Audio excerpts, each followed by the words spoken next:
नमस्कार, मैं चित्रा यादव आज आपको हिंदी व्याकरण के अंतर्गत अलंकारों के विषय में कुछ महत्वपूर्ण टॉपिक समझाऊंगी। अलंकार अलंकार की परिभाषा अलंकरोत इति अलंकारः अर्थात जो अलंकृत या सुशोभित करे उसे अलंकार कहते हैं। आचार्य दंडी के अनुसार काव्य शोभा करान धर्मान अलंकारान रक्षते अर्थात काव्य के शोभा कारक धर्म अलंकार कहलाते हैं। अलंकार को हम दूसरे शब्दों में भी कह सकते हैं कि काव्य की शोभा बढ़ाने वाले शब्दों को अलंकार कहते हैं। अलंकारों के भेद अलंकार दो प्रकार के होते हैं, शब्दालंकार और दूसरा है अर्थालंकार। तो बच्चों, अलंकारों के विषय में अब हम उनकी परिभाषाएं पढ़ेंगे और शब्दालंकार में कौन कौन से अलंकार आते हैं, अर्थालंकार में कौन कौन से अलंकार आते हैं, इसके विषय में हम पढ़ेंगे। शब्दालंकार शब्द पर आधारित होते हैं, जैसे अनुप्रेयास अलंकार, यमक अलंकार, श्लेष इत्यादि।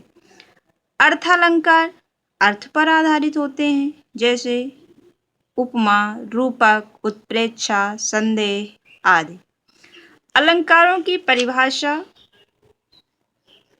एवं उदाहरण। सबसे पहले हम पढ़ेंगे यमक अलंकार।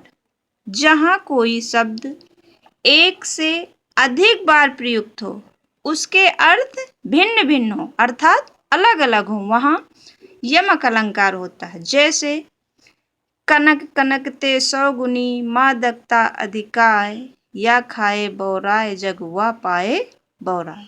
यहाँ पर कनक शब्द की आवृत्ति दो बार हुई। दोनों कनक के अर्थ अलग अलग हैं।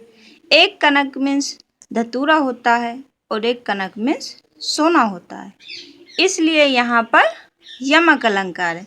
इसके और भी कई उदाहरण हैं, जैसे ऊंचे घोर मंदिर के अंदर रहने वाली ऊंचे घोर मंदिर के अंदर रहती हैं, तीन बेर खाती थी वो तीन बेर खाती हैं, नगन जड़ाती थी वो नगन जड़ाती हैं। तो बच्चों, ये हमारा अलंकार यमक हुआ। और हमारा दूसरा है अनुप्रेयास। अनुप्रेयास यानी जहाँ एक वर्ड की आवृत्ति बार बार हो, वहाँ अनुप्रेयास अलंकार होता है। देखिए, यमक अलंकार में शब्दों की आवृत्ति बार बार हो और उसके अर्थ अलग अलग हो, कंफ्यूज मत होना।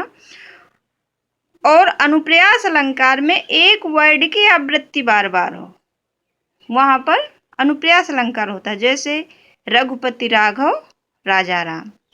दूसरा और उदाहरण भी है, जैसे तरन तनुजा तट तमाल तरुअर बहु छाए। तो